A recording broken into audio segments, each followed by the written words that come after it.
उमापति महादेव की जय। श्रोतागण, एक बार फिर से विशेष रूप से चलिए भगवान शंकर की जो कथा है उसमें प्रवेश करते हैं। आप सभी के स्वागत को ध्यान रखते हुए प्रिय श्रोतागण, बड़ा सुंदर अवसर प्राप्त होता है जब हमें किसी भी कथा सुनने का अवसर प्राप्त होता है। कहीं पर भी कोई भी कथा होता हो, हमेशा लगन जिसको कहते हैं ना, नहीं लगता है। कभी आपके पास समय नहीं होता है, कभी समय ही खराब होता है, आप पूजन में जा नहीं पाते। लेकिन ऐसे जब हम जुटते हैं किसी पूजा में प्रिय श्रोतागण, तब पुण्य कमाने के कारण से हृदय में यही धारण करके आते हैं, चलो लौटा पानी कर लेते हैं, वो भी ठीक है, घर पर खाना नहीं बनाना पड़ता ना। लेकिन और तो और प्रिय श्रोतागण, थोड़ा भक्ति, थोड़ा पूजा पाठ, थोड़ा पुण्य कमाने का अवसर है, थोड़ा ज्ञान जो है बढ़ाने का अवसर प्राप्त हो जाता है। बड़ी सुंदर सुंदर बातें कभी कभी कथा में सुनने के लिए मिलता है, तो जीवन में उतारने के लिए प्रिय श्रोतागण बड़ा शुभ होता है। कुछ अगर जीवन में गलत हो रहा हो, आपको उसके बारे में पता चल जाता हो, इस कारण से हम आकर कथा को सुनते हैं और कथा करते हैं। बड़े भाग्यशाली हैं हम प्रिय श्रोतागण कि आज ऐसा अवसर प्राप्त हुआ है इस ग्राम में बैठ करके, और हम भगवान शिव की जो कथा है महाशिवरात्रि के निमित्त, आप सभी जानते हैं ना कि 2 दिन बाद शिवरात्रि है, उसके निमित्त प्रिय श्रोतागण 3 दिवस का कथा है, 3 रात्रि का जो कथा है, पहले रात्रि में हम प्रवेश कर चुके हैं। सौभाग्य की बात है प्रिय श्रोतागण, जब हम यहाँ पर आ रहे थे घर से, हमने सोचा कि पिछले साल हमें आपके जो चेहरे हैं थोड़ा जाने पहचाने लग रहे हैं, पहले देखा है। कहाँ पर देखा है? पिछले साल हमने यहाँ पर राम कथा जो है 5 दिवस का किया था, लगभग सभी कोई जाने पहचाने लगे हैं। तो प्रिय श्रोतागण, अगर आपको उस राम कथा के बारे में याद है तो एक बात मैं आते समय सोच रहा था कि हमने जब राम कथा शुरू किया तो भगवान राम की कथा नहीं शुरू की थी, हमने भगवान शंकर की कथा पहले किया था। भगवान शंकर और माँ पार्वती का जो विवाह है, देखिए तुलसीदास जी जब रामायण लिखना शुरू करते हैं, वैसे तो बोला है रामायण और कहा है उसको राम कथा है, लेकिन सबसे पहले भगवान शंकर की जो कथा है उसको बताया है, उसको गाया है। भगवान शंकर और माँ पार्वती का जो विवाह है, संगम जो है उसको कराया। श्रद्धा भक्ति इनका जो संगम है, विश्वास इसका जो संगम है, यानी कि शादी जो है भगवान शंकर और माँ पार्वती का जो विवाह है उसको कराया। तब उसके बाद में आकर भगवान श्री रामचंद्र जी का जो जन्म है वो होता है। इसका मतलब क्या है? भगवान राम को अगर हमें ध्यान करना है तो सबसे पहले भगवान शंकर का ध्यान करना चाहिए। ये दोनों एक दूसरे के इष्ट देव हैं, आगे कथा में हम देखेंगे। ये दोनों एक दूसरे के ऐसे इष्ट देव हैं कि अगर एक रुक जाए तो आप दूसरे को मना नहीं पाओगे। इस कारण से तुलसीदास जी ने सबसे पहले भगवान शंकर को रामचरितमानस में याद किया, उसके बाद में भगवान श्री राम का जन्म होता है। हृदय में अगर भगवान राम को जन्म देना हो तो सबसे पहले भगवान शंकर को मनाना पड़ेगा। तो भगवान शंकर और माँ पार्वती का विवाह, उसके बाद में भगवान राम का जन्म, और कई अध्याय बाद में, कई कांड बाद में क्या होता है, फिर से भगवान श्री रामचंद्र जी भगवान शंकर का पूजन करते हैं। आप सभी जानते हैं ना, जब भगवान राम जाते हैं लंका, जाते हैं रावण को मारने के लिए, रामेश्वरम में किसका पूजन करते हैं? भगवान शंकर का। सही बात है ना। शिवलिंग की स्थापना करते हैं, भगवान शंकर का फिर से ध्यान करते हैं। तो प्रिय श्रोतागण, ये जो चक्कर है ऐसे ही चलता है। भगवान श्री रामचंद्र जी का जन्म से पहले भगवान शंकर का पूजन, उसके बाद में फिर से भगवान राम जब आ जाते हैं और कार्य सिद्ध करने के लिए भगवान शंकर को ध्यान करते हैं। तो बड़ी सुंदर रूप से प्रिय श्रोतागण, आज हम सब यहाँ पर उपस्थित हुए हैं महाशिव पुराण की जो कथा है उसको लेकर के। तो कथा में प्रिय श्रोतागण 3 प्रकार के लोग जुड़े हुए होते हैं। ये हमारा नियम है, जब भी कभी भंडारा कथा होता है तो याद दिलाने के लिए बताना पड़ता है। तो प्रिय श्रोतागण, एक ऐसा प्रकार का लोग है जो कथा में सहयोग देते हैं, मदद कराते हैं। जितने लोग यहाँ पर कल थे, उदाहरण देने के तौर पर किसी ना किसी रूप से सहयोग दिया वेदी बनाने में, खाना बनाने में, तैयार करने में, तो प्रिय श्रोतागण वो लोग पुण्य कमाते हैं। आप लोग जो सुनने के लिए आए हैं, आप पुण्य कमाते हैं। और पुण्य कमाता है जो निर्माण करता है, उसको निर्माण करता कहा गया है। जो कथा का आयोजन करते हैं, ऑर्गेनाइज करते हैं, आयोजन यानी ऑर्गेनाइज, ये जो ग्राम मालिक और मालकिन करते हैं।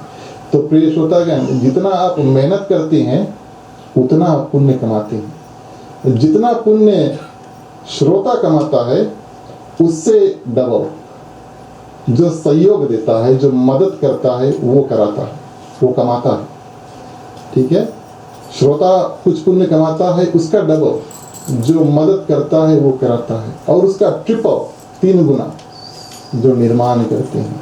तो सब बड़े आभारी हैं प्रिय श्रोतागण इन ग्रा परिवार को, जो पिछले साल जरूर हमने कुछ अच्छा किया होगा, इस कारण से इस साल फिर से बुलाए हैं। लेकिन बड़े सौभाग्य की बात है प्रिय श्रोतागण कि सुंदर रूप से फिर से और इस ग्राम में, इस पवित्र ग्राम में भगवान श्री रामचंद्र जी का नाम लेकर के, और इस ग्राम को हमने जब पवित्र कर दिया है और तैयार कर दिया है भगवान शंकर की जो कथा है उसको करने के लिए, तो आप सभी का हार्दिक हार्दिक स्वागत है प्रिय श्रोतागण। आज की जो कथा है, कल की कथा है और परसों की कथा, तीनों महाशिव पुराण जो ग्रंथ है उसमें से लेकर चलेंगे। इस ग्रंथ का सबसे पहले परिचय करेंगे, इसके बारे में कुछ चर्चा करेंगे, इसका महत्व जो है क्यों करना चाहिए, क्या ज्ञान है, इसको निचोड़ करके आपके सामने प्रस्तुत करेंगे। इस ग्रंथ में दोहा चौपाई नहीं है, इस कारण से बीच बीच में भगवान शंकर का जो ध्यान है हम कीर्तन के माध्यम से करेंगे। नहीं तो आप यहाँ पर बैठे रहोगे लेकिन आपका जो मन है पता नहीं कहाँ घूमने लगेगा। ये स्वाभाविक है। देखिए, अपने आप को गलती मत देना। जहाँ तक हो सके हमारा जो मन है उसको बटोर कर यहीं पर रखना है। लेकिन मन एक ऐसा चीज है जो एक जगह पर बहुत देर तक नहीं टिकता है, ये इंसान का स्वभाव है। कोशिश हम हमेशा करते हैं, जहाँ तक हो सके कोशिश करने की अपना जो ध्यान है उसको यहीं पर रखे। लेकिन स्वाभाविक है कि हमारा जो मन है कहीं ना कहीं घूमने चल देता है।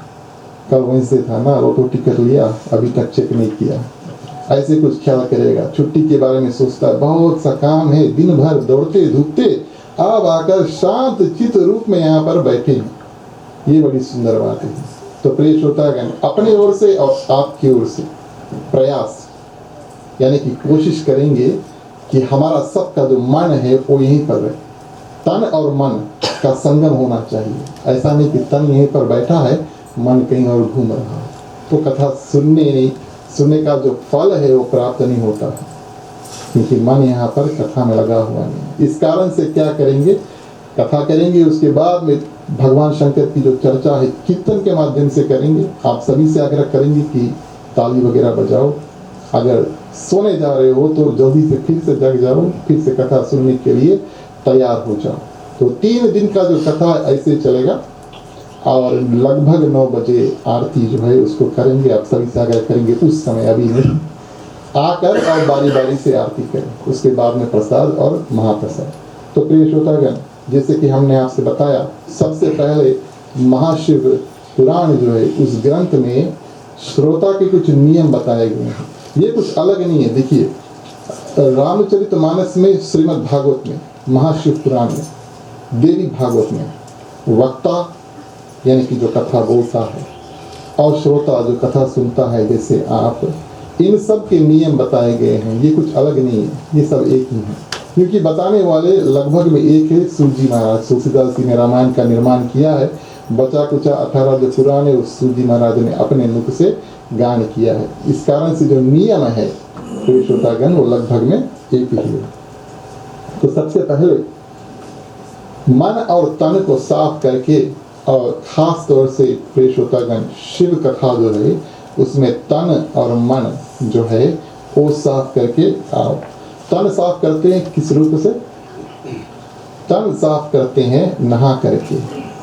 ठीक है, सब कोई नहा कर आए। चलो शाम को नहीं नहाया लेकिन सुबह तो नहाया होगा जरूर।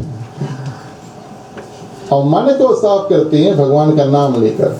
मान लो आप यहाँ पर आते हैं, ये स्वाभाविक है। और जब कभी आप कहीं पर कथा पे जाते हैं, कहीं अगर ऐसे वेदी सजी हुई है तो ये श्रोता का कर्तव्य बनता है कि सबसे पहले आकर के वेदी को नमस्कार करें। आप देर से आते हैं कोई बात नहीं, लेकिन जहाँ पर आप बैठते हैं या खड़ा होते हैं, ये आपका फर्ज बनता है कि भगवान को नमस्कार करो। ये श्रोता का नियम होता, सबसे पहला नियम। यानी कथा सुनने के लिए आते ना, देर होते कोई बात नहीं, जहाँ पर से आते हैं बैठते समय भगवान को ध्यान कर लो और दूर से वेदी को नमस्कार कर लो। ये नियम बहुत सुंदर है। तब प्रिय श्रोतागण, भगवान आपका जो मन है वो निर्मल कर देता है और कथा में मन लगेगा, ऐसा बताया गया है। और आगे बताते हैं प्रिय श्रोतागण, समय जो दान के बारे में बताया गया है हम सबके लिए प्रिय श्रोतागण, दान जो है महाशिव पुराण में बताया गया है बहुत योग्य वस्तु है। दान किया जाए, सिर्फ पैसे से दान नहीं किया जाता है। कभी कभी लोग सोचते हैं पैसा दान कर दिया बस, पैसा है लक्ष्मी अवश्य दान करना चाहिए, क्योंकि जो पैसा आप कमाते हैं दान करने से थोड़ा सा, सब नहीं, थोड़ा सा दान करने से पैसा जो है वो शुद्ध हो जाता है, पवित्र हो जाता है। इस कारण से दान करने का विधान है। ऐसा नहीं बताया गया है कि ऐसे वैसे किसी और कारण से दान करो। दान प्रिय श्रोतागण सही जगह पर और सही मन से जब किया जाता हो, शुद्ध मन से किया जाता हो, तो जितना आपकी कमाई है वो निर्मल यानी कि साफ हो जाता है। जाने अनजाने से कभी कोई पाप हुआ हो तो आपका जो कमाई है इस महीना का या उस हफ्ता का वो साफ हो जाता है। लेकिन सिर्फ पैसा नहीं, हम समय भी दान कर सकते हैं ना, जिससे हमने बताया भाई जितने लोग आज यहाँ पर दिन में थे, आज के बारे में तो भूल गए थे, सभी के लिए खाना वगैरह बना है ना, वैसे नहीं बनता है। कुछ लोग अवश्य आए होंगे और यहाँ पर हाथ बटाए होंगे, तब जाकर खाना बनता है। ये लोग क्या करते हैं, अपना समय जो है वो दान करते हैं, ये भी एक प्रकार का दान है। तो सब दान जो है वो पैसे से जुड़े हुआ नहीं होता, कुछ कुछ दान आप सिर्फ अपना जो समय है यानी मेहनत करके, किसी का मदद करके, ये सब दान करके आप पुण्य कमा सकते हैं। ये भक्ति के और अलग अलग रास्ते महाशिव पुराण में बताया गया है। नियम से अगर आप कथा सुनेंगे, ये हमारे जो मुख्य श्रोता है उनके ऊपर अवश्य लागू होता है, क्योंकि उन्होंने इस कथा का निर्माण किया है। लेकिन हम जानते हैं महाशिवरात्रि जो है हम सभी कोई अपने जो घर में हर साल मनाते हैं, तो ये कुछ कुछ नियम अवश्य आपके ऊपर भी लागू होंगे। तो नियम से प्रिय श्रोतागण, ब्रह्मचार्य व्रत का पालन करना, भूमि पर सोना, यहाँ पर मट्टी नहीं मिलेगा लेकिन फिर भी वेदी के आगे आप सो सकते हैं, बाहर नहीं सोना। और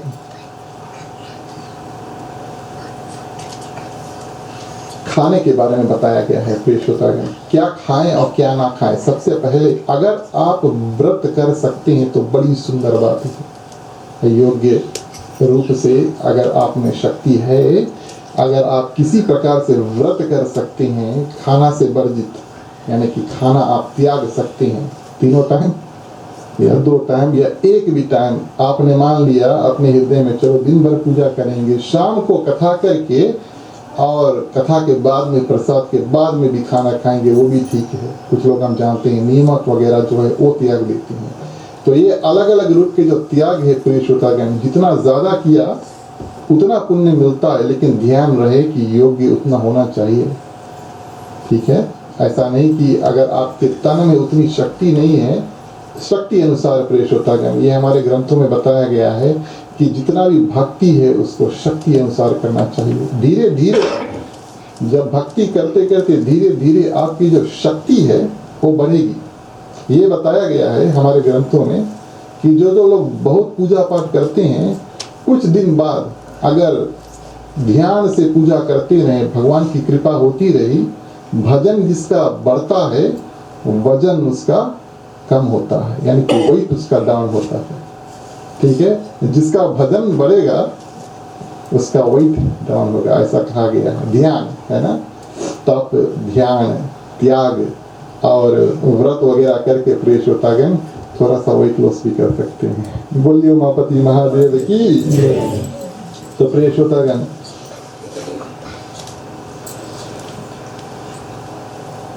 जैसे कि हमने बताया, अगर हो सके तो सिर्फ एक बार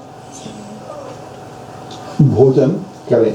कुछ ऐसे वस्तु है महाशिव पुराण में बताए गए हैं कि वो वर्जित है कथा के समय, जहाँ तक हो सके आप उसको खाओ नहीं। जो भी कोई वस्तु हमारे अंदर क्रोध यानी गुस्सा अहंकार को बढ़ाए अगर, तो कोशिश करके उसको ना इस्तेमाल करो। इस लिस्ट में मिर्चा आता है, तो जो लोग भैया मिर्चा बहुत पसंद करते हैं तो कुछ दिनों के लिए भक्ति के लिए उसको त्याग देना चाहिए, क्योंकि ऐसे ऐसे वस्तु होता है वो हृदय के अंदर क्रोध जो है, वो गुस्सा जो है वो पैदा करता है, उसको बढ़ाता है, और इस कारण से भगवान के मन में भक्ति बढ़ती नहीं है। जब मन में कुछ और होगा तो भक्ति नहीं बढ़ेगा। और इस लिस्ट में लहसुन प्याज वगैरह है, क्लेश होता है। कभी कभी लोग थोड़ा शंका करते हैं ना, बोले लहसुन प्याज छोड़ो या नहीं छोड़ो। देखिए नियम की बात ये है, अगर आप खाना जो है वो बना करके और भगवान को पहले अर्पण करते हैं,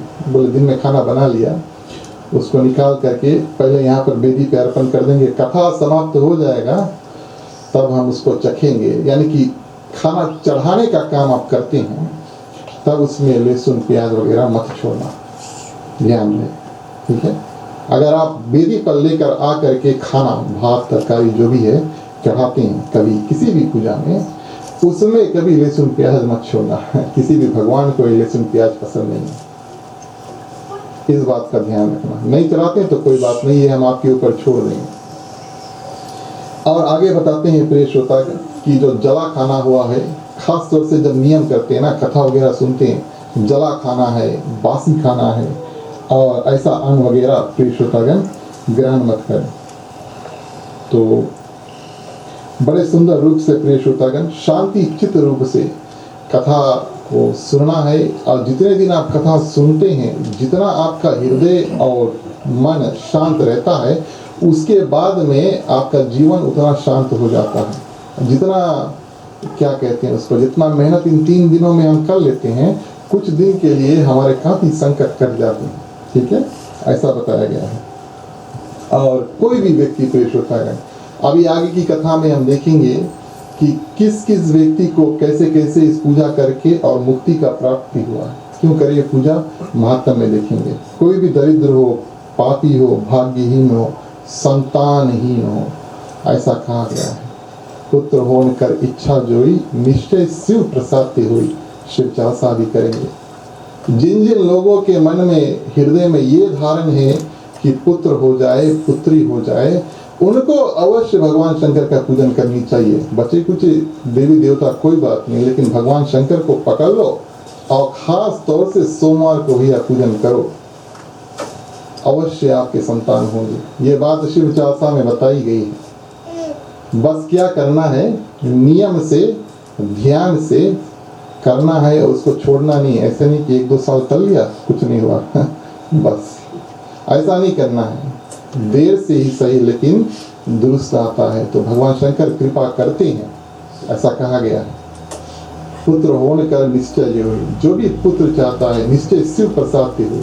भगवान शंकर का पहले पूजन करो, उसके बाद में उसका जो प्रसाद है उसको ग्रहण करो, तो भगवान शंकर कुछ दिन में अवश्य कृपा करेंगे, अगर पुत्र या पुत्री की जो कामना हृदय में धारण है। और प्रिय श्रोतागण, जो भी ब्राह्मण इस समय पर घर पे आता हो, अवश्य उसका दान पुण्य करो। और साथ ही में गीत नृत्य अगर हो सके तो प्रिय श्रोतागण, जैसे कि कथा के बाद में कीर्तन क्यों करते हैं, कथा के बाद में कीर्तन क्यों करते हैं? जब कथा हम सुन लेते हैं तब हमारे अंदर भक्ति जाग जाती है ना। उस भक्ति को बेकार में नहीं जाना चाहिए। उस भक्ति को और आगे बढ़ाने के लिए तब हम कीर्तन करते हैं, कुछ देर तक बैठ करके, थोड़ा और पुण्य कमाने का मौका हमें मिल जाता है, इस कारण से हम कीर्तन करते हैं।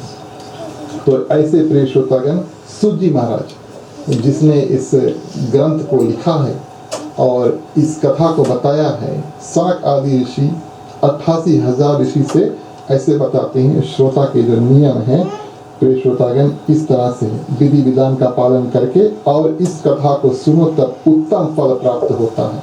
वैसे तो आप कहा गया है कि जितना मेहनत आप करेंगे उतना ही फल प्राप्त होगा, ज़्यादा मेहनत करेंगे ज़्यादा फल प्राप्त होगा।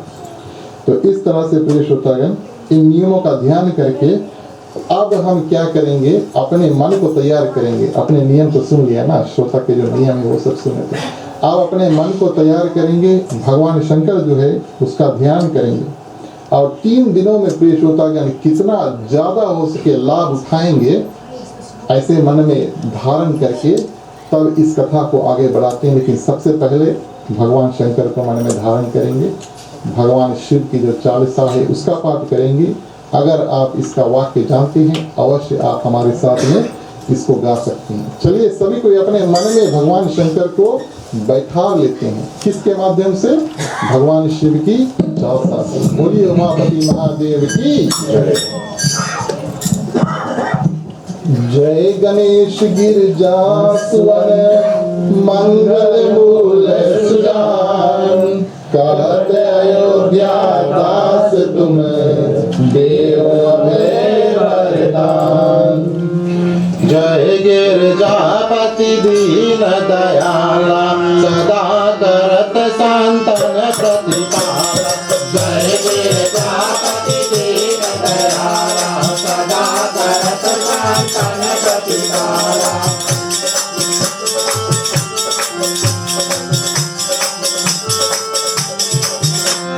बाल चंद्रमा सोहत नीचे, कानन कुंडल नाक फणीके, अंग गौर सिर गंध पाए, नोट माल कंसार लगाए।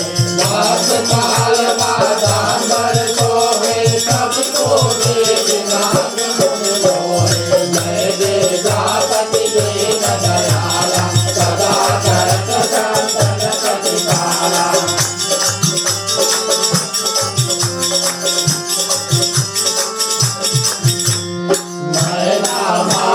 हरे दुलारी, बाम अंग सोहत सबिनारी, करत त्रिशूल सोहत सबिनारी, करत सदा शत्रु कैठारी। नांदी धन सोहे तह कैसे, सागर माथ कमल है जैसे। कार्तिक काम और बन राहु, याद को कहीं जात न पाओ। जय गिरजापति दीन दयाला, सदा करत संतन प्रतिपाला।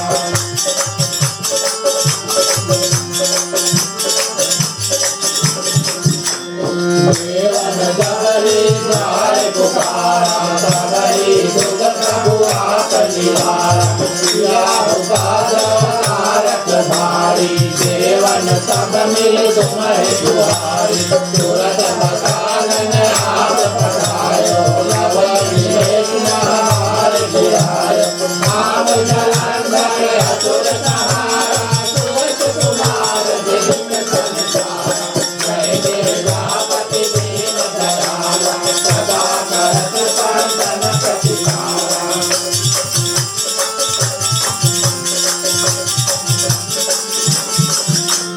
त्रिपुरासुर संयोग मचाए, सबन विभाकर लीन बचाए। किया बकहि भारी रथ भारी, पुर प्रतिज्ञा पाठ पुराई। मानिंद मारुम सम कोइ नाइ, सेवक आसुति करत सदाई। वेद मारि महिमा मम गाई, भगत अनादि भेद नहीं गाई। जय गिरजापति दीन दयाला, सदा करत संतन प्रतिपाला।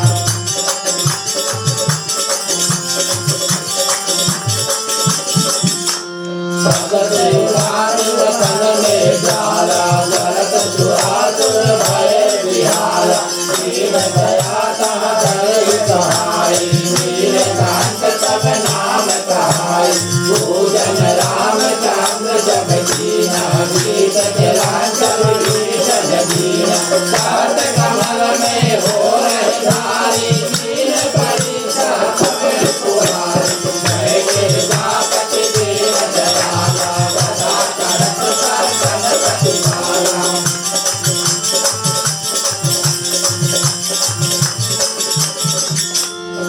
एक कमल प्रभु राजो जोई, कमल नयन पूजन सह सोई। पद न भाग्य दे प्रभु चाकर, दिए चित्रवर जय जय जय आनंद अविनाशी करत कृपा सबके घटवासी दूर सकल नित मोह सतावे भ्रमत रहे मोहित जय गिरजापति दीन दयाला सदा करत साधन प्रतिपाला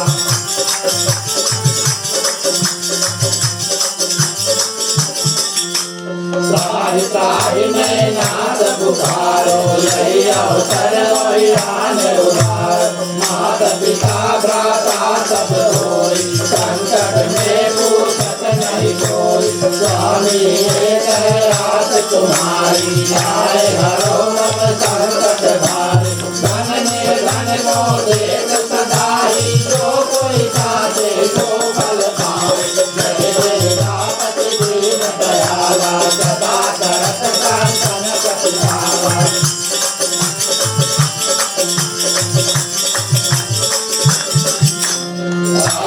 जय विधि करो तुम्हारी समाउ नाथ अब सूझ हमारी शंकर हो संकट के नाशन विघ्न विनाशन मंगलकार गोदी यदि मुनि ध्यान लगावे नारद शारद शीश नवावे नमो नमो जय नमः शिवाय सुर ब्रह्मादि पार नहीं पाए जय गिरजापति दीन दयाला सदा करत संकट प्रतिपाला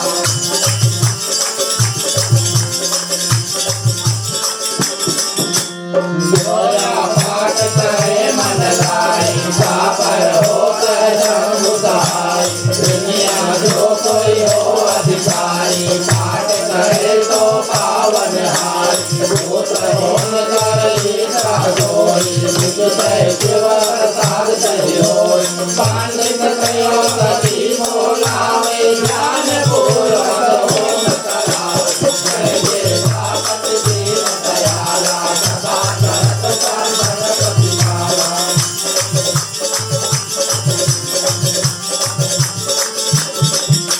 त्रयोदशी व्रत करे हमेशा तन नहीं ताजे रहे कलेशा शंकर सन्मुख पाठ सुनावे मन गढ़ भजन ध्यान जो लावे जन्म जन्म के पाप नसावे अंत काल शिवपुर में पावे सहज अयोध्या वास तुम्हारे राम सकल दुख हरो हमारे जय गिरजापति दीन दयाला सदा करत साधन प्रतिपाला जय गिरजापति दीन दयाला सदा करत साधन प्रतिपाला जय गिरजापति दीन दयाला सदा करत नित्य नेम करी प्राति पाठ करो जाई तुम मेरी मनोकामना पूर्ण करो जगदीश मगसर छठिये मंत्र सम्मत 64 ज्ञान आस्तुति 40 शिव ही पूर्ण 3 कल्याण उमापति महादेव की जय सियावर रामचंद्र की जय पवन सुत हनुमान की जय राधे प्रिय कृष्ण चंद्र की जय महाशिव पुराण की जय जय सनातन धर्म की जय जय बोलो भाई सब संतन की जय। धन्यवाद प्रिय श्रोतागण। तो अब हमने भगवान शंकर को अपने हृदय में धारण कर लिया है। आप सब, हम सब यहाँ पर इस कारण से उपस्थित हुए हैं क्योंकि हमें निमंत्रण मिला है ना, परिवार का नाता है। ग्राम मालिक के परिवार आप लगते हैं, या तो मित्र लगते हैं या तो आप पड़ोसी लगते हैं। इस कारण से आप यहाँ पर उपस्थित हुए हैं ना, या तो परिवार या मित्र या पड़ोसी, ऐसा कुछ नाता लेकर के हम सब यहाँ पर बैठे हैं। आज हम सब का एक और नाता बन जाता है, भगवान शिव के भक्त का नाता। मन में भगवान शिव को धारण कर लेते हैं। मैं भगवान का भक्त, आप भगवान के भक्त, आपके बगल में भगवान के भक्त। ऐसे जैसे एक गुरु के 2 शिष्य होते हैं तो गुरु भाई बन जाते हैं ना। इस रूप से हम सब आज भगवान के भक्त का नाता जो है अपने आप में जोड़ लेते हैं, फिर भगवान से नाता जोड़ेंगे। तो प्रिय श्रोतागण, आगे बढ़ते हैं। सूत जी महाराज से ऋषियों ने प्रश्न किया कि हमें कोई ऐसा कथा बताओ जो बहुत जल्दी से फल प्राप्त कर देता है। ये कलयुग है ना, सब कुछ हम जल्दी जल्दी करना चाहते हैं, फास्ट काइंड जिसको कहते हैं। जितना जल्दी हो सके सिद्धि प्राप्त हो जाए, जितना जल्दी हो सके मन में जो कामना है कुछ करने के लिए, अच्छा या बुरा जो भी है, अच्छा कामना है कुछ करने के लिए या कुछ दुष्ट कामना मन में बैठा है, कितना जल्दी से वो पूर्ति हो जाए। ये कलयुग में, कलयुग का जो है प्रभाव है ऐसा कि जितना जल्दी हो सके जो कुछ कर। तो ऋषियों ने प्रिय श्रोतागण सूत जी से ऐसा प्रश्न किया, बोले जब कलयुग आएगा तो कौन से देवता, कौन से ग्रंथ, कौन से देवता की कथा करने से सिद्धि जो है, सिद्धि यानी जो भी कुछ मन में आप धारण किए हुए हैं प्राप्त करने के लिए ना, पुत्र हो जाए, घर बन जाए, अच्छा नौकरी हो जाए, जो भी कुछ कामना मन में बैठी है इसको सिद्धि कहते हैं। तो सिद्धि सबसे जल्दी किस देवता का पूजन करने से, देवी या देवता का पूजन करने से प्राप्ति हो जाए। तब सूत जी महाराज ने बोला कलयुग के लिए परमाणिक देवी और देवता है भगवान शंकर और माँ दुर्गा। ये 2 देवता प्रिय श्रोतागण कलयुग के लिए बड़े श्रेष्ठ माने गए हैं। इन दोनों का पूजन करके और जो भी मन में चाहते हैं बहुत जल्दी से मिल जाता। इसका ये मतलब नहीं है कि बचे कुचे देवी देवता को छोड़ दो, ध्यान रहे। लेकिन कलयुग में खास तौर से इन दोनों को श्रेष्ठ माना गया है प्रिय श्रोतागण। स्वयं सूत जी महाराज ने इसको बताया है। और एक सुंदर जो ग्रंथ है वो महाशिव पुराण की जो रचना है उसको किया गया। तो प्रिय श्रोतागण, सूत जी महाराज ने ऋषियों से बताया कि जो भगवान शंकर है उसको हम महादेव कहते हैं। देवन का देव महादेव ना, ये देव नहीं है, ये महादेव है। बचे कुचे देवी है या देवता है, महादेव सिर्फ एक ही है जो भगवान शंकर है ना, उसी को हम महादेव के नाम से जानते हैं। और भगवान शंकर का एक और नाम बताते हैं भोलेनाथ। ये बहुत भोले होते हैं, बहुत आसानी से मान जाते हैं, बहुत आसानी से मान जाते हैं ना, इस कारण से इसको भोलेनाथ कहा गया है।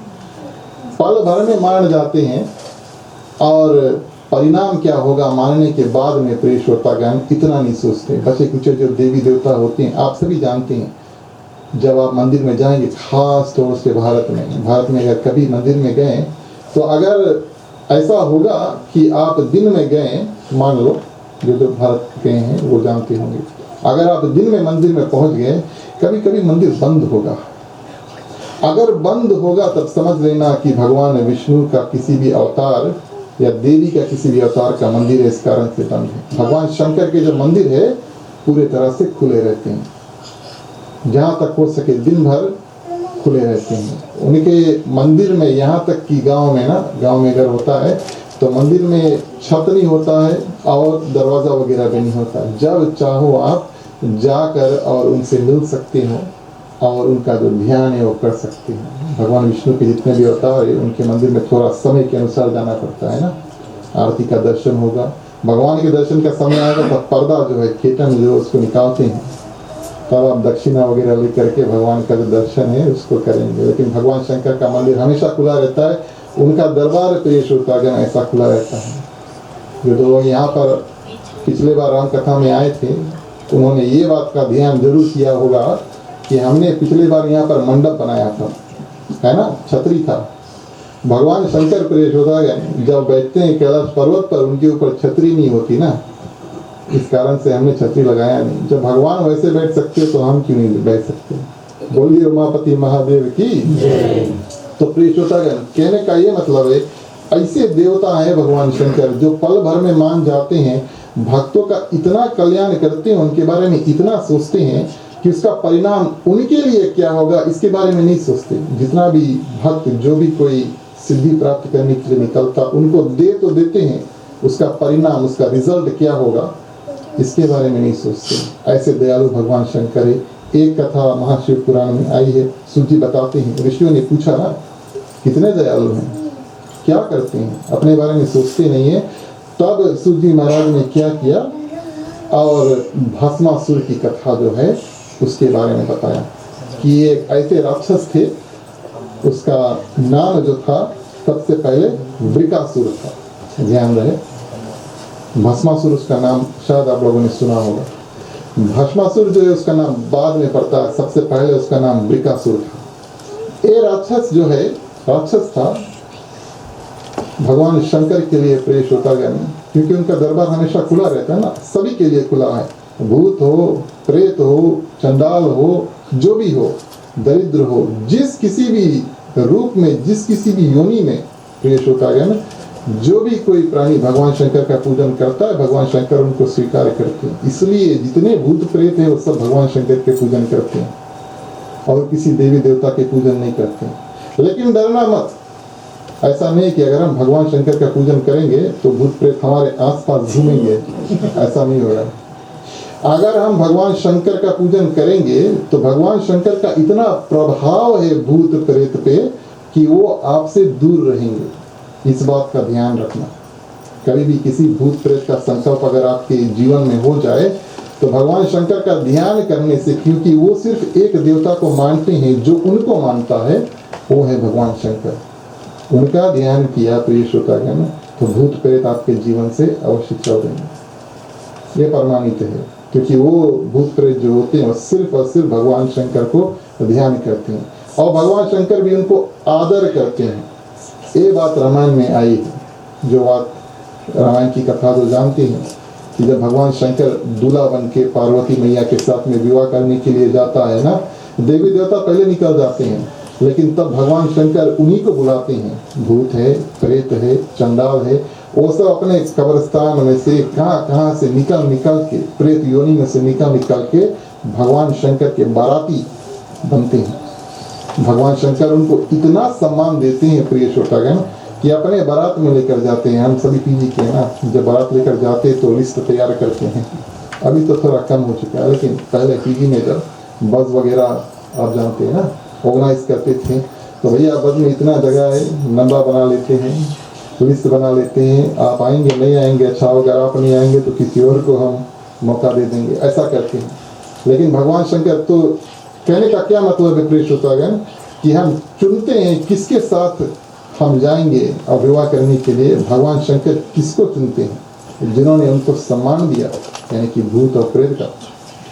तो इतने दयालु भगवान शंकर है प्रिय श्रोतागण कि राक्षस भी अगर उनको प्रेम करते हैं और तप वगैरह करते हैं तो परिणाम यानी कि फल देने में भगवान शंकर देर नहीं करते।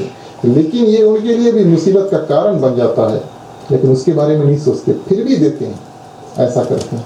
तो वृकासुर यानी भस्मासुर एक ऐसा राक्षस था, सभी राक्षस का जो अंग्रेजी में उसको मोड ऑफ ऑपरेशन कहते हैं ना, कि कैसे हम सबसे ज़्यादा अपना प्रभाव जो है इस पृथ्वी पर कर सके, देवताओं से जीत ले, इंद्र देव को स्वर्ग में से निकाल दे, ऋषियों का जो पूजन पाठ है वो बंद कर दे। ये असुरी संपत्ति मन में जिसकी धारण होती है वही असुर है, यानी कि वही राक्षस है। कलयुग में भी है। परिवार में अगर 5 लोग हैं, 4 लोग पूजा में जाना चाहते हैं, एक जन जो है वो 4 लोगों को रोकता है कि भैया पूजा में नहीं जाओ, समझ लेना वो राक्षस है। तो वो कलयुग के राक्षस होते हैं, क्योंकि उनके मन में भगवान नहीं, उनके मन में कोई राक्षस बैठा है ना, जो भगवान की भक्ति करने नहीं देता है। तो कलयुग के राक्षस का जो रूप है थोड़ा अलग होता है, लेकिन होते जरूर हैं, इसमें कोई संदेह नहीं। तो प्रिय श्रोतागण, सिद्धि प्राप्ति के लिए उनका यश, उनका नाम कैसे सारा संसार जान जाए, अच्छे कारण के लिए नहीं, बुरे कारण के लिए। तो राक्षस क्या करते हैं, सोचते हैं क्या करो, रास्ते में उसको नारद मुनि मिल जाते हैं, प्रश्न करते हैं नारद मुनि से कि किस देवता का हम पूजन करें कि हमें सबसे जल्दी से शॉर्टकट काइंड, सबसे जल्दी से हमें पुण्य की प्राप्ति हो जाए और हम जो अपने मन में चाहते हैं वो हमें प्राप्त हो जाए। नारद जी ने जब कह दिया कि भगवान शंकर बस वृकासुर क्या करते हैं, बैठकर कड़ी तपस्या करते हैं। तारीफ की बात है, शिव पुराण में कहा गया है, सिर्फ और सिर्फ 7 दिन की तपस्या करते हैं, 7 days, सिर्फ और सिर्फ 7 दिन की तपस्या। लेकिन जिस रूप से वो तपस्या करते हैं, आप नहीं करना। एक एक दिन वो अपना एक एक अंग जो है उसको काटते हैं भगवान को चढ़ाने के लिए। तो इस बात का ध्यान रहे, राक्षस था ना, इस कारण से क्या करते हैं, एक एक दिन इतना कड़ा तपस्या करता है कि एक एक दिन एक एक अंग अपना शरीर का काट के और भगवान शंकर को चढ़ाता है।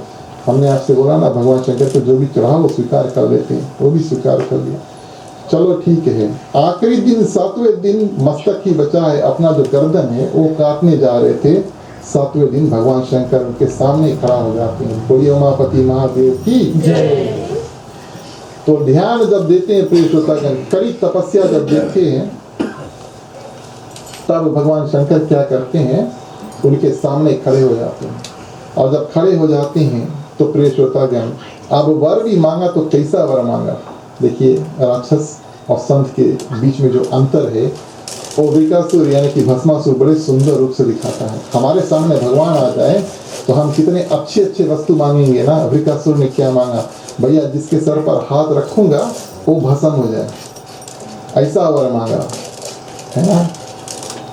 तो प्रिय श्रोतागण, जो मन में भावना था उसको भगवान के सामने प्रकट कर दिया कि हमारे जितने दुश्मन हैं उसको हम इस रूप से मारे कि उसके सर पर हाथ धरेंगे वो भस्म हो जाएगा।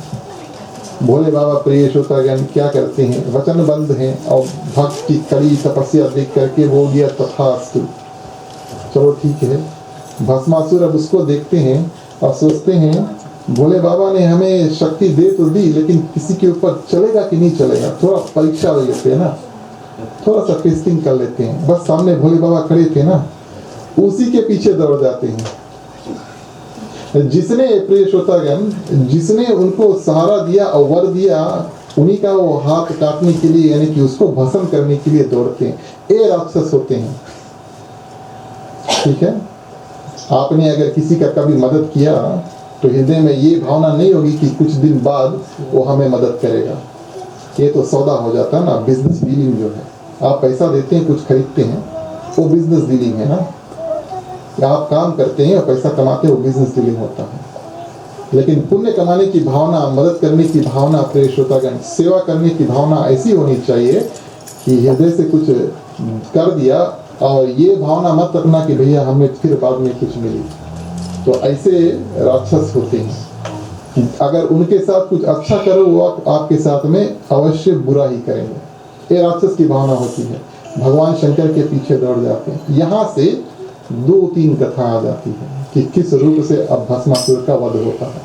तो सबसे पहले प्रिय श्रोतागण, उनको ऐसा बताया,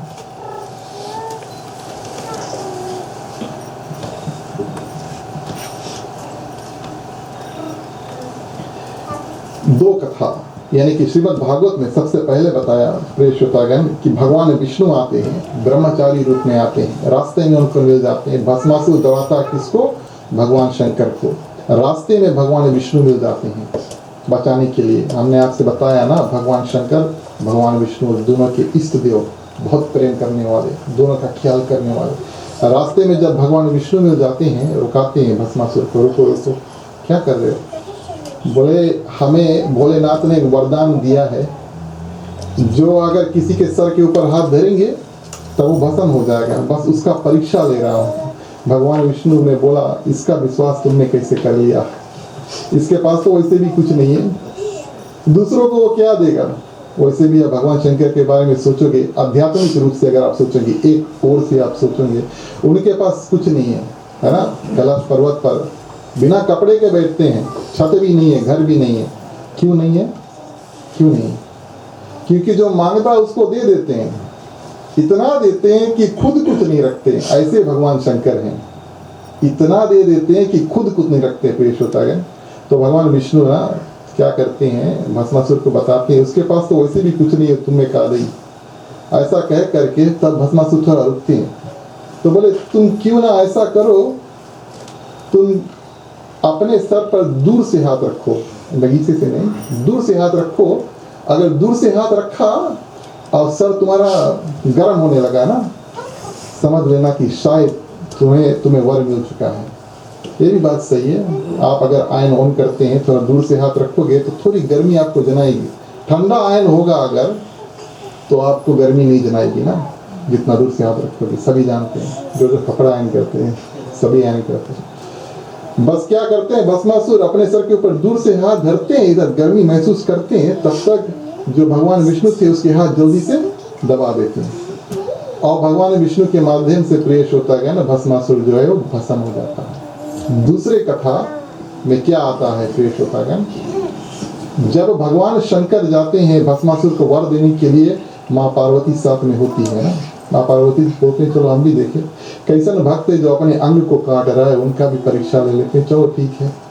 भस्मासुर बहुत दिन से तपस्या कर रहे थे ना, माँ पार्वती की जब सुंदरता को देखा तो बोले हम आपसे विवाह करना चाहते हैं, लेकिन उनसे विवाह करने से पहले उनके जो पति उनको मारना पड़ेगा। इस कारण से भगवान शंकर के पीछे पड़ जाते हैं। तो माँ पार्वती उनको रोकती है।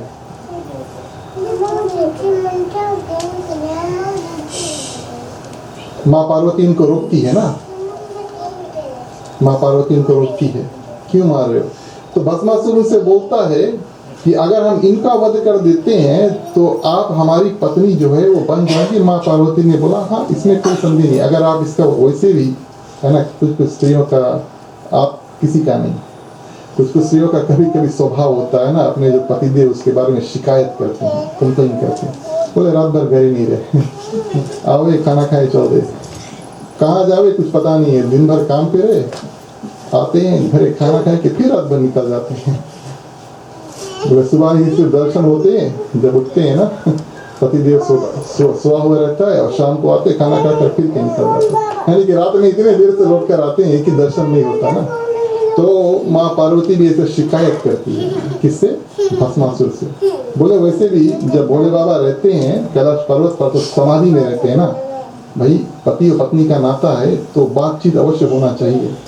अगर आपने अपने पत्नी से रोज में कम से कम एक समय बात नहीं किया, समझ लेना कुछ गड़बड़ है, समझ लेना कुछ गड़बड़ है।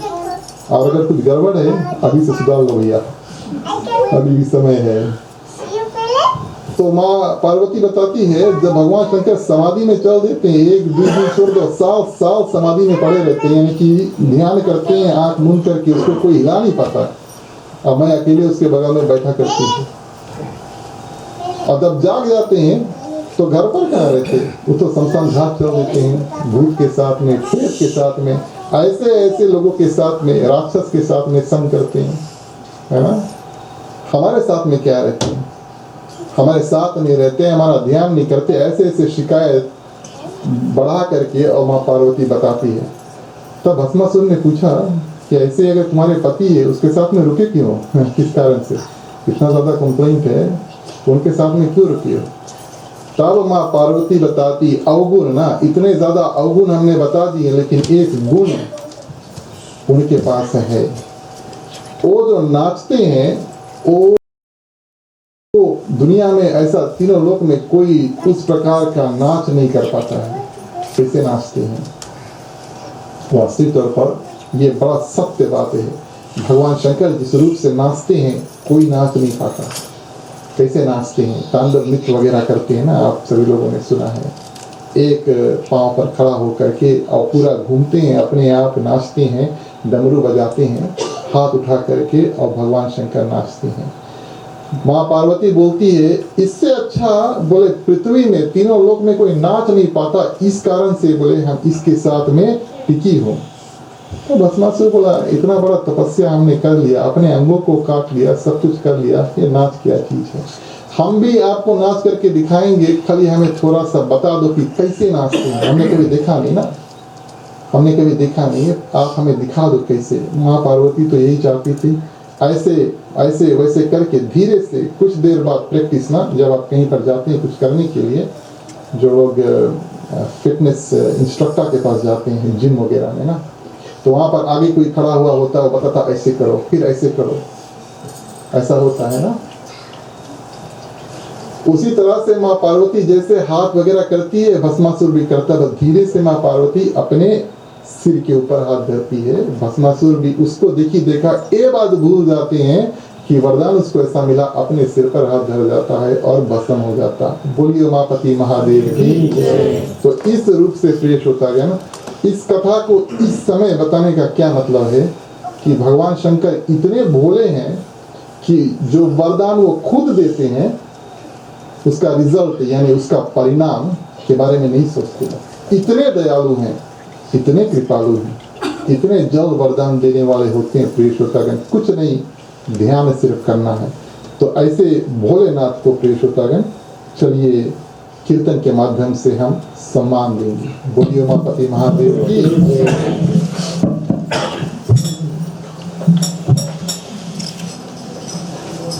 सब देवन का देवा भोला रे भोला, सब देवन का देवा भोला रे भोला, सब देवन का देवा भोला रे भोला, सब देवन का देवा भोला रे भोला।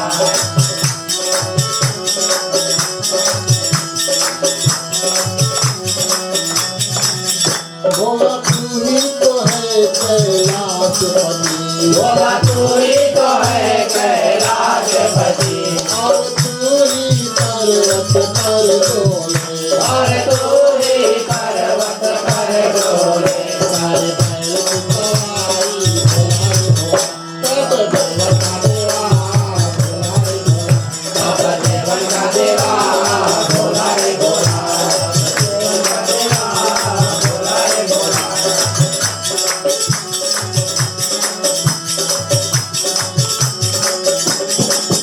बोले तेरी महिमा न्यारी न्यारी, बोले तेरी महिमा न्यारी न्यारी, तेरे भेद अनोखे भारी भारी, तेरे भेद अनोखे भारी भारी। हमारे भक्ता को कल्याण भोला रे भोला, सब देवन का देवा भोला रे भोला, सब देवन का देवा भोला रे भोला, सब देवन का देवा भोला रे भोला।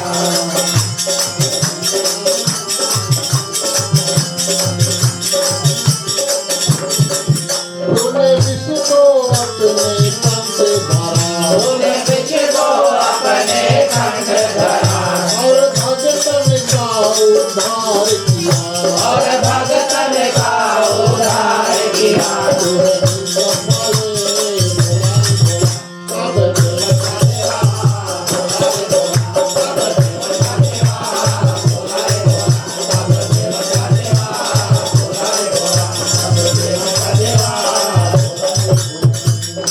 बोलिए उमापति महादेव की जय। तो इस रूप से प्रिय श्रोतागण सूर्य महाराज क्या करते हैं, माँ शिव पुराण में बताते हैं कि वास्तविक तौर पर भोलेनाथ कितने भोले हैं। इस रूप से भस्मासुर का जो कथा है प्रिय श्रोतागण, आगे सूर्य महाराज भगवान शंकर का जो ध्यान करने के लिए, उसको प्रसन्न करने के लिए बताते हैं हमें हरदम क्या करना चाहिए। मुख से कुछ नहीं तो मुख से हर हर महादेव जो शब्द है उसका उच्चारण करना चाहिए, ऐसा बताते हैं। भक्तों को तैयार करते हैं ना कथा सुनने के लिए। 88,000 ऋषि मुनि बैठे हैं, हमारे समक्ष लगभग 50 से ऊपर कुछ लोग होंगे। जब सूजी महाराज वहाँ पर कथा करते हैं तो 88,000 ऋषि एक साथ में बैठते हैं कथा सुनने के लिए। तो उन सबको तैयार करते हैं, बताते हैं भगवान शंकर कैसे प्रसन्न करते हैं, कैसे प्रसन्न होते हैं। आपको सिर्फ हर हर महादेव जो शब्द है, जो वाक्य है, हरदम जहाँ तक हो सके उसको बोलना चाहिए। तो बताते हैं हर और हरि का अंतर। हर जो शब्द है वो भगवान शंकर को प्रिय है, हरि जो शब्द है वो भगवान विष्णु को प्रिय है। धन्य है। हर और हरि का अंतर जो है वो बताते हैं कि एक भगवान शंकर को प्रिय है, दूसरा भगवान विष्णु को प्रिय है, और दोनों एक दूसरे से प्रेम करते हैं। इन दोनों में अंतर बहुत प्रेम है, बहुत प्रेम है। तो हर हर महादेव प्रिय श्रोतागण, हर का क्या मतलब होता है? हरि यानी भगवान विष्णु, इसका बड़ा सरल रूप है। हर का मतलब है जितने भी संकट है वो कोई हमसे आकर लेकर चल दे, हर लो, है ना। जैसे रावण जाते हैं और माँ सीता का हरण करते हैं ना, रामायण में कथा आई है, सीता हरण करते हैं, यानी कि आकर के माँ सीता को चुरा करके लेकर चल देते हैं गुप्त रूप में, तो हरते हैं। और उस रूप से हर हर महादेव प्रिय श्रोतागण क्या करता है, हमारे अंदर जितने भी विकार है, जितने भी दुष्ट भावना है, हाथ से कुछ पाप वगैरह होने जा रहा होता है, किसी भी रूप से जितने पाप है उसको भगवान शंकर आप आकर हर लो।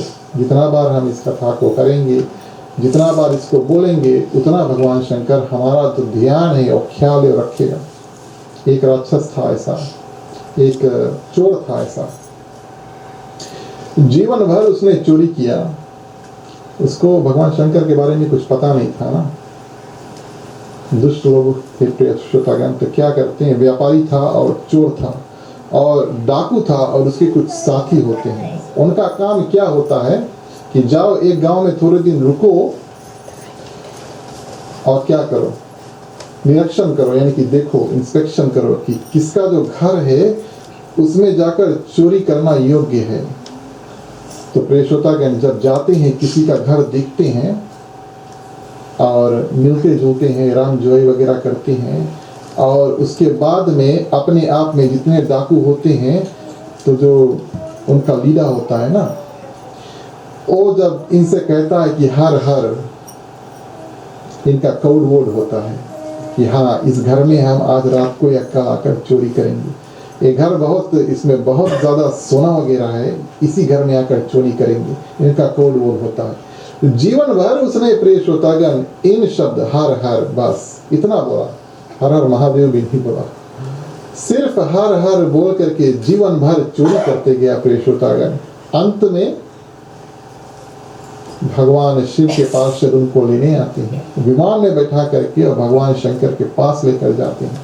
ये शब्द इतना कीमती है प्रिय श्रोतागण, हम आपसे चोरी करने को नहीं बोलेंगे, लेकिन ये बात आप ध्यान रखो कि अगर पाप कर्म करते करते और हर हर बोलते बोलते वो भगवान शंकर के पास पहुंच गया, तो हम पुण्य कर्म करते करते और भगवान शंकर का ऐसे नाम लेते लेते हम कहाँ पर पहुंच सकते हैं।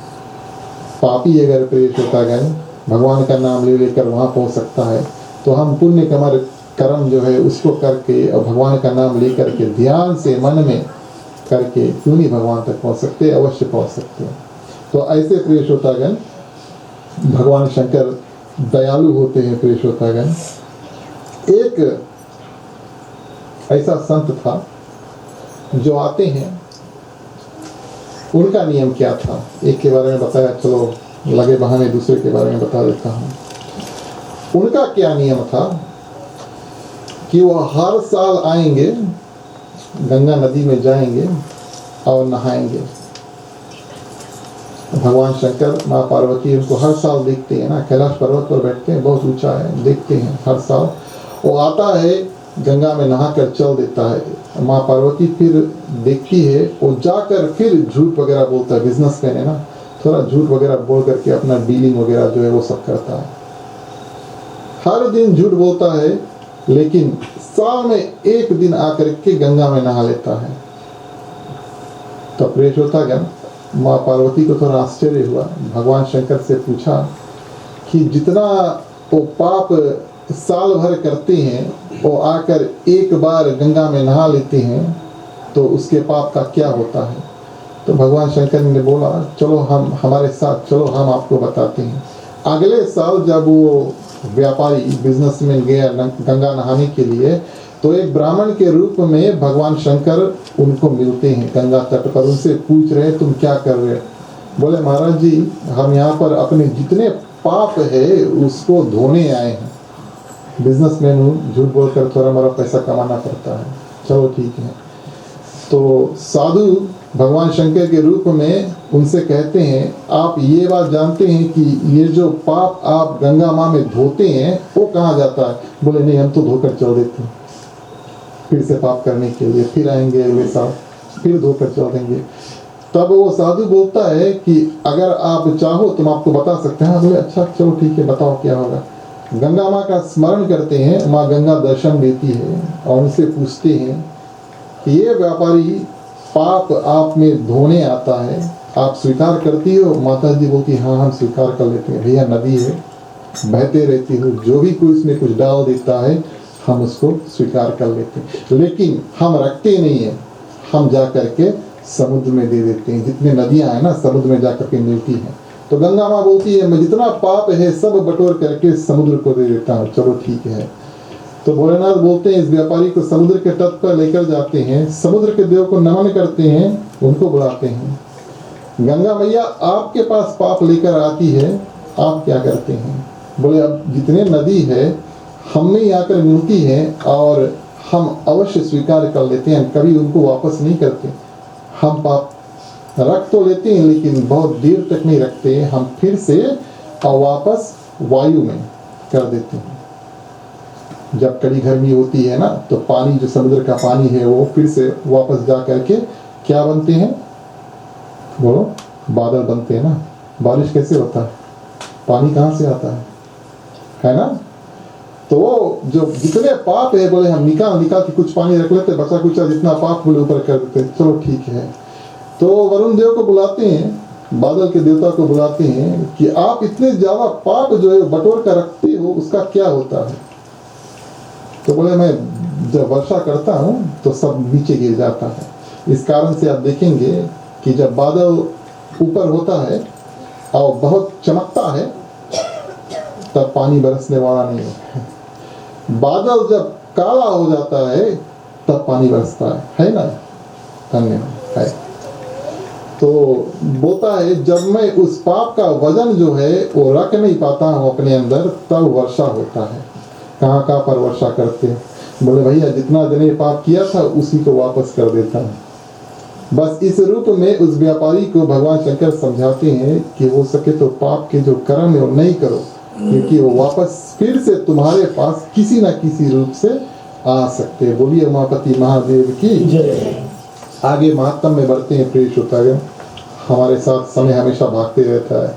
लेकिन महर्षि पुराण के महात्म में प्रिय श्रोतागण एक ब्राह्मण देवराज की कथा आती है। तो महात्म की कथा ऐसी होती है प्रिय श्रोतागण कि इस कथा को पहले किसने सुना और उसका किस रूप से कल्याण हुआ, ये सब महात्म में आती है।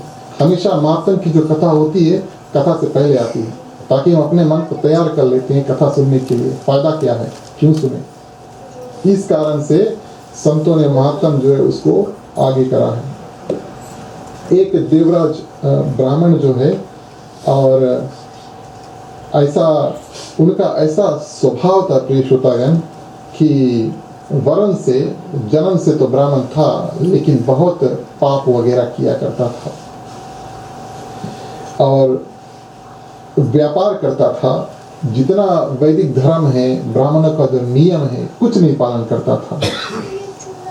स्नान संध्या ये सुबह उठ करके, खासतौर से पंडितों का काम है जो पूजा पाठ वगैरह कराते हैं, उनका एक नियम होता है सुबह उठ करके पूजा करने का, संध्या और स्नान का जो पूजन आदि, ये सब कोई नहीं, कुछ नहीं करता था।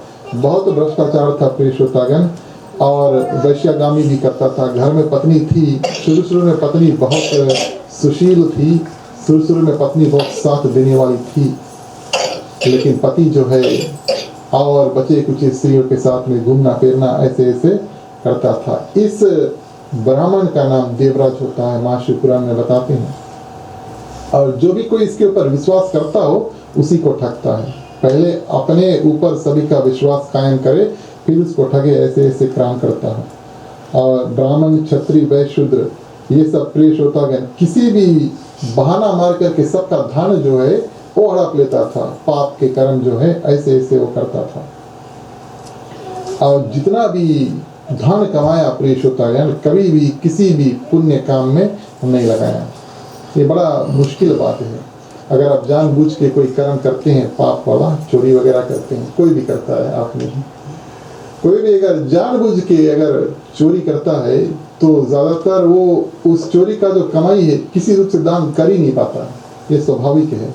अपने मेहनत से प्रेस होता है ना, अगर आप पैसा कमाते हैं वही आप दान कर सकते हैं, ये स्वाभाविक है। लेकिन पूरे का पूरा अगर चोरी का माल हो तो चोर के मन में कभी भावना नहीं आएगा कि भैया थोड़ा से चौके चढ़ा दिया जाए। तो इतना ज़्यादा पैसा वगैरह कमाता था लेकिन कभी भी कुछ दान पुण्य कुछ नहीं करता था। और एक दिन प्रिय श्रोतागण घूमते घामते अगले गांव में जब जाता है और वहाँ पर एक भगवान शंकर का मंदिर था और वहाँ पर शिवलिंग स्थापित हुई थी। जैसे यहाँ पर शिवलिंग स्थापित है वैसे शिवलिंग जो है वो स्थापित हुई थी।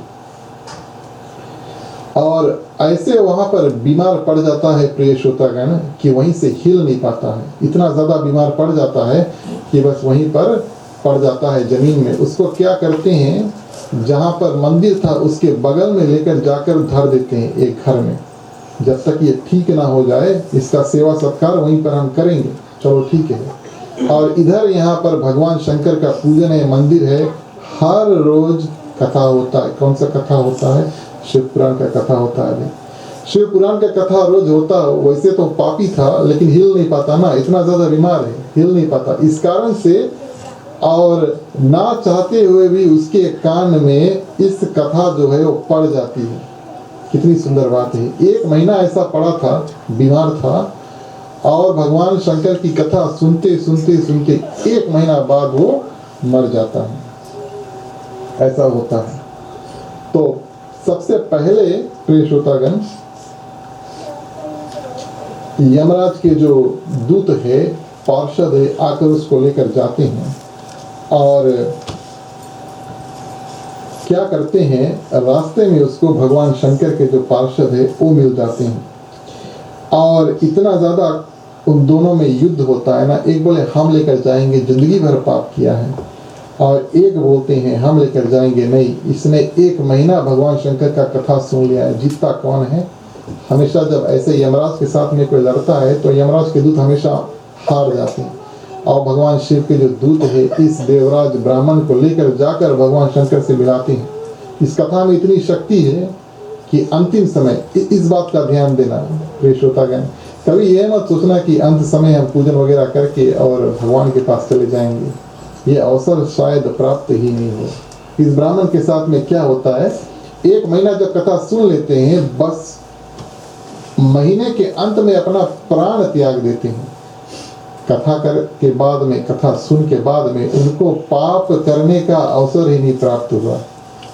हम जानते हैं आप किसी का जो प्राण है यहाँ पर जाने वाला नहीं है, आप चिंता मत करो। बताने का ये मतलब है कि हम सबको आगे अवसर मिलता है। इस बात का ध्यान रहे कि हम अपना कर्म जो है वो क्या क्या करें।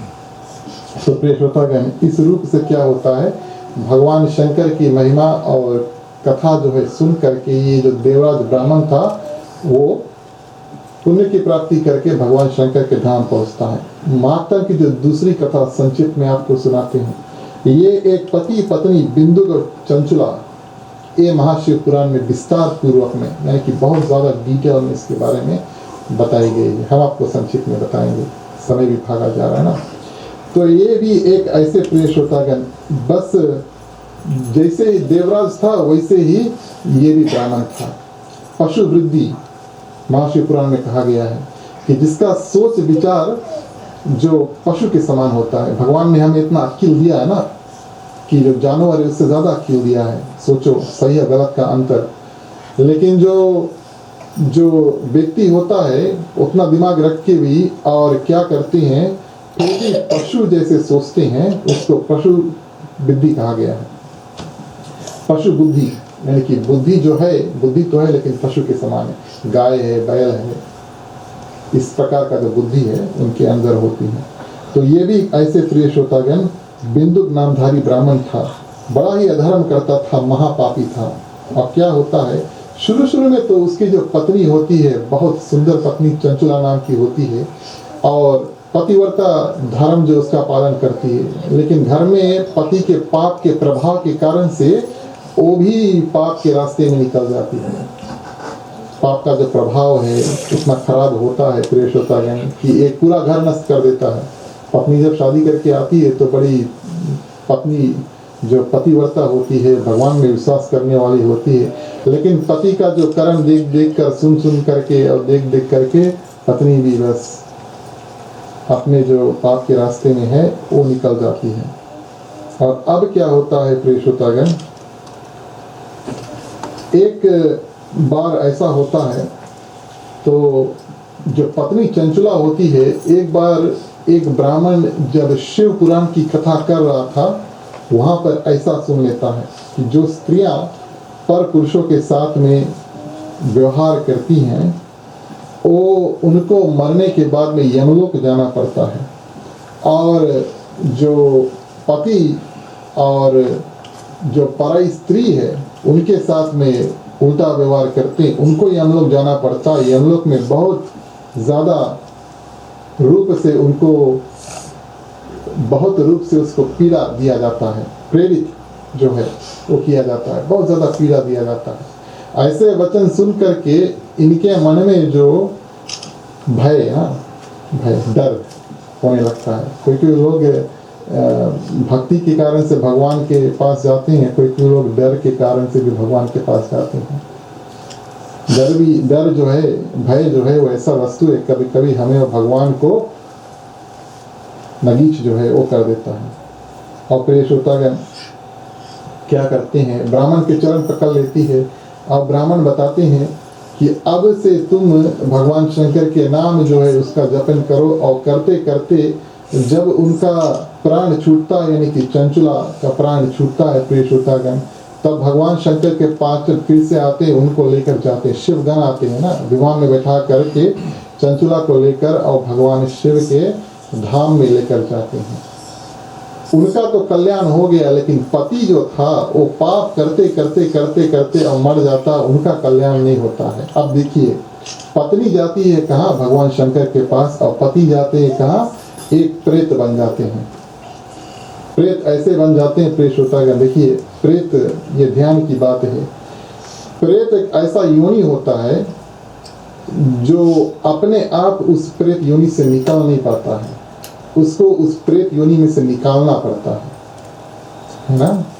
हमारे जो पूर्वज हैं, ये आप नहीं जानते होंगे कि वो स्वर्ग में है, नरक में है, या प्रेत योनि में बीच में कहीं अटके हुए हैं। लेकिन प्रेत योनि में है, उनको निकालने का कर्तव्य किसका होता है, उनके जो परिवारगण हैं, पुत्र हैं और पुत्र हैं, उनके पुत्र हैं, उनका कर्तव्य होता है उनको प्रेत योनि में से निकालो। कैसे? पूजा पाठ करके, पितरपक्ष में दान वगैरह, पूजन वगैरह करके, और उनको प्रेत योनि में से निकालो। तो कहने का ये मतलब है, प्रेत योनि में जब चल देते हैं कोई, अपने आप नहीं निकल पाते, उनको निकालना पड़ता है। चंचुला ये बात जानती है कि उसका पति जो है वो प्रेत योनि में चल देता है, और किस रूप से अब उनको प्रेत योनि में से हमें निकालना है।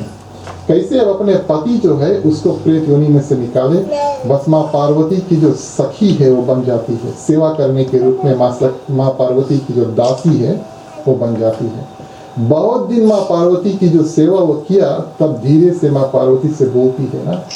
आप भी किसी से जब मन और मन जब मिल जाते हैं, तब आप अपने मन की जो बात है उनके सामने बोल सकते हैं। एक दो बार मिलेंगे तब दिल की बात आप नहीं बोलोगे, 10-20 बार अगर मिल लिया तब प्रेम की बात मन में से निकलेगा। तो इस रूप में जब बहुत दिन सेवा कर लिया, तब चंचुला बताती है माँ पार्वती से कि किसी रूप से हमारे जो पति है उसका भी उद्धार आप करो। कैसे उद्धार करेंगे? माँ पार्वती ने बोला, हाँ आपका बात अवश्य सत्य है। एक पंडित को भेजते हैं। जिस पहाड़ पर ये प्रेत फंसा हुआ था, प्रेतों का काम है कि कहीं पर रहो, कुछ कर नहीं सकते, इधर से उधर से घूमना है। उस पहाड़ पर एक पंडित को भेज करके प्रिय श्रोतागण, और भगवान शंकर का कथा, कौन सा कथा? शिव पुराण का कथा उनको सुनाते हैं बड़े सुंदर रूप से। पंडित जी जाते हैं ध्यान पूर्वक, और उस प्रेत को सबसे पहले दर्शन कराते हैं, यानी कि उनको देखते हैं, उनको दृश्य देते हैं कि किसी रूप से हमारे सामने आए। उसको बांधते हैं, और बांध करके एक जगह स्थिर करके तब उनको क्या करते हैं, महाशिव पुराण की जो कथा उसको सुनाते हैं। जब सुना देते हैं तब वो प्रेत, प्रिय श्रोतागण, प्रेत योनि में से तब निकलता। किसी ने उसके लिए कुछ किया ना, अपने आप तो नहीं निकल पाएगा, अपने आप किसी रूप से नहीं निकल पाएगा। किसी ने उसके लिए कुछ किया, प्रेत योनि में से निकला, और प्रिय श्रोतागण जाकर भगवान शिव के जो धाम है उसको पाया। बोलिए उमापति महादेव की जय। तो प्रिय श्रोतागण, आज की कथा यहीं पर विराम देंगे। आप सभी से निवेदन है कि अगर आप कोई यहाँ पर आकर के दूध वगैरह, पानी वगैरह, शिवलिंग की स्थापना हो चुकी है, पूजने पंडित जी ने पूजा वगैरह कर दिया है, अगर आप चढ़ाना चाहते हैं तो पहले हम आरती करेंगे।